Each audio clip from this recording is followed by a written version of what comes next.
राजेश पायलट किसान संगठन ने सरकार को सौंपा 5 सूत्रीय ज्ञापन। संगठन ने कहा कि किसानों और आमजन से जुड़े मुद्दों पर तुरंत कार्रवाई होनी चाहिए। मांगों में प्रमुख है प्रदेश में न्यूनतम समर्थन मूल्य यानी एमएसपी को 2+50 फॉर्मूले के तहत लागू किया जाए। किसानों पर थोपे जा रहे स्मार्ट मीटरों को तत्काल रद्द किया जाए। यूरिया और डीएपी की कालाबाजारी रोककर खाद पर्याप्त मात्रा में उपलब्ध कराई जाए।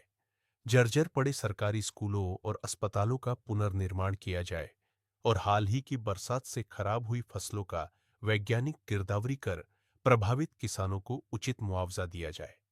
संगठन ने मुख्यमंत्री से अपील की है कि इन मांगों पर गंभीरता से विचार कर जल्द से जल्द ठोस कदम उठाए जाए।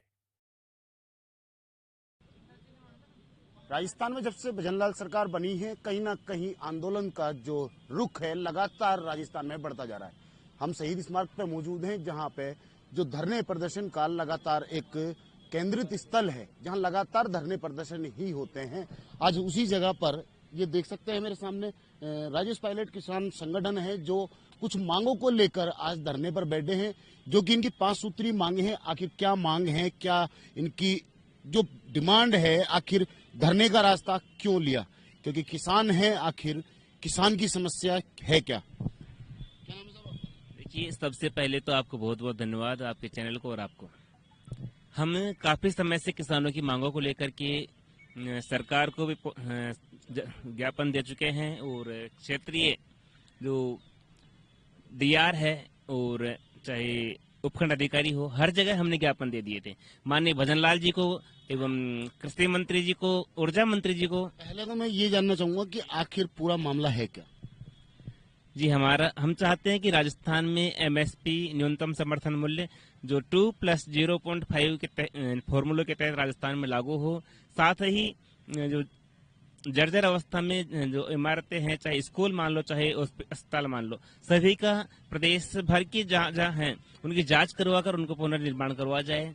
साथ ही जो फसलें अभी बरसात के कारण खराब हुई थी, उनको अभी तक ना कोई गिरदावरी हुई है। पूरे प्रदेश में गिरदावरी करवा करके उनको उचित मुआवजा दिलवाने का काम सरकार करे। और स्मार्ट मीटर, जिससे किसान ही नहीं बल्कि अभी तो संपूर्ण लोगों का जेब पर बहुत बड़ा आघात हो रहा है। लाखों रुपए महीने का बिल आ रहा है। ये डिजिटल मीटर की बात करें तो ये एक बहुत बड़ा स्तर पे है, ये विवाद छिड़ चुका है। राजस्थान नहीं, राजस्थान के बाहर भी इस मामले को उठाया जा रहा है। आखिर ये विवाद है क्या? देखिए, इससे स्मार्ट मीटर में पहले अपन को, ऐसे मेरे समझने में मेरा तो ये है कि इसमें पहले अपन रिचार्ज करवाएंगे। रिचार्ज करवाने के बाद में जितना अपन रिचार्ज कराएंगे, उसके बाद में जैसे ही वो खत्म होएगा, ऑटोमेटिक रिमोट कंट्रोल से कनेक्शन कट जाएगा। अभी एक हिमाचल में एक घटना सामने आई डिजिटल मीटर की। एक इंजीनियर थे जिसने फोरेंसिक लैब में उसकी जांच करवाई है पूरी। जो मीटर को बिना कनेक्शन के उसको वहां रखा गया, जिसमें 10 से 15 मिनट के अंदर 7 यूनिट बिना कनेक्शन के ही आ गई उसमें। बिल्कुल नहीं, वहाँ की मैं राजस्थान की बात कर रहा हूँ। सब हिमाचल में हुआ है, अच्छी, वो भी ठीक है। उन पर जांच होनी चाहिए, जितने भी स्मार्ट मीटर है सबकी जांच होनी चाहिए। और इसको मैं तो ये कह रहा हूँ कि तत्काल प्रभाव से रद्द किया जाए। आपने देखा होगा कितने, मतलब 17, मतलब उसके गत महीने जोधपुर के, मतलब एक ही जिले, मतलब 7 लाख रुपए का बिल आया था। 7 लाख रुपए किसको बोलते हैं एक महीने में? और अभी सरकार ने, कुछ लोग हैं सरकार के अधिकारी हैं, कुछ ये कह रहे हैं कि किसी जिसकी मर्जी हो वो लगवा सकते हैं, नहीं है तो नहीं लगवा सकते। साहब देखो, ये सरकार किसानों को, आम जनता को भ्रमित कर रहे हैं। स्पष्ट रूप से ये है।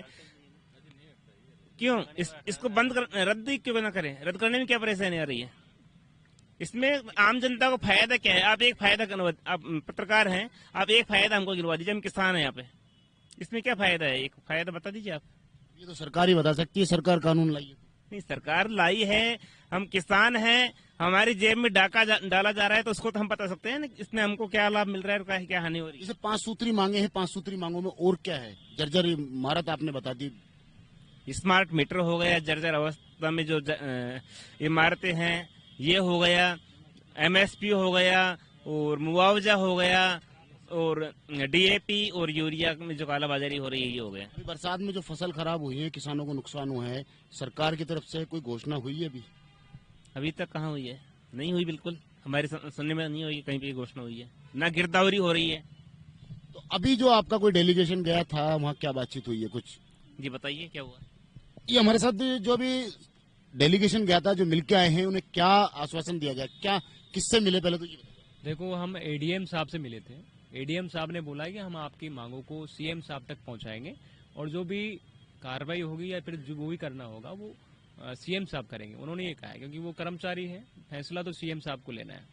लेकिन हम उनको बोल करके आएंगे, एडीएम साहब आप पहुंचा दीजिएगा, नहीं अगली बार हम सिविल लाइन हम खुद आ जाएंगे। डेलीगेशन में आप भी साथ थे? मैं भी साथ में था।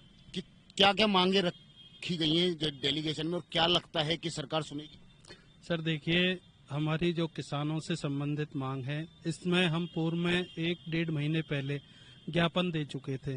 ज्ञापन देने के बावजूद इन पर कोई गौर नहीं किया गया। तब हमें मजबूर होकर के उन्हीं 5 मांगों के लिए आज यहाँ धरना देना पड़ा है।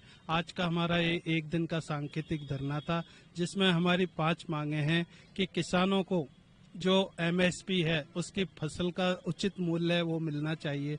दूसरी बात थी हमारे के स्कूल और जो हॉस्पिटल हैं उनकी जो बिल्डिंग हैं उनमें अच्छी सुविधाएं होनी चाहिए। आज आप देखोगे कि स्कूलों में हम गरीब किसानों के ही बच्चे पढ़ते हैं, बड़े लोगों का कोई बच्चा नहीं पढ़ता है, केवल गरीब किसान के बच्चे पढ़ते हैं। इसलिए सरकार उनकी तरफ कोई ध्यान नहीं देती है।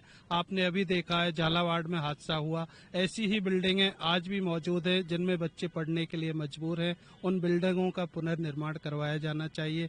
हमारी अगली मांग ये थी कि जो खाद की कालाबाजारी चल रही है, इसके लिए हमने पूरे जिला लेवल पर पूरे संगठन ने उपखंड स्तर पर हमने तहसीलदार, एसडीएम सबके लिए वहाँ ज्ञापन दिए थे। वहाँ वास्तव में हमारे ज्ञापन देने से कई जगह सुधार हुआ है। मैं भरतपुर की बात करना चाहूंगा, मैं भरतपुर का जिला अध्यक्ष हूँ। हमने इस कालाबाजारी, सीएम साहब का एरिया है? हाँ, भरतपुर सीएम साहब का एरिया है। हमने इस बात को उठाया कि यहाँ पर खाद की कालाबाजारी हो रही है। कलेक्टर साहब ने हमारी बात को अच्छी तरह से सुना। आप खाद की बात कर रहे हो, करोड़ी मीणा तो खादों पे छापे मार रहे हैं। नहीं, खाद की बात मैं तो जो अनर्गल पैसे लेकर के जो कालाबाजारी से बेच रहे हैं केवल उसकी बात कर रहा हूँ। अब क्या लग रहा है कि सरकार आपकी बात अगर नहीं मानती है तो ये आंदोलन बड़ा करने की तैयारी है? बिल्कुल सर, अगर देखो हमारी बात को अगर ये सरकार नहीं सुनती है तो पहले हमने ज्ञापन के माध्यम से, अब धरना प्रदर्शन, आज शांतिपूर्ण सांकेतिक धरना है। अगर सरकार इस बात को नहीं सुनती है तो अभी तो थोड़ा सा नवरात्रि का टाइम है और फसल का टाइम है, किसान अपनी फसल को काटने में लगा हुआ है। अगर इस पर गौर नहीं किया गया तो कुछ ही दिन बाद यहाँ पर एक बृहद रूप से उग्र धरना प्रदर्शन होगा और सरकार को हमारी किसानों की बात माननी पड़ेगी। खैर, ये अब इनकी मांगे सरकार सुनती है या नहीं सुनती है वो तो देखने की बात होगी, पर जो मांगे हैं वो कहीं ना कहीं जायज हैं, क्योंकि किसानों की जो हक की आवाज है वो इन्होंने उठाई है। जो स्कूल में हादसा हुआ है, जर्जर इमारतें हैं, उसके लिए इन्होंने किया है, और जो मृत बच्चे, उसमें जो बच्चे मारे गए थे उनके मुआवजे की जो मांग उठाई है। अब देखना ये होगा कि सरकार कब तक इनकी इन मांगों को सुनती है या कब तक अमल में लाती है। कैमरामैन घनश्याम मिश्रा के साथ मोहम्मद नफीस, जयपुर से।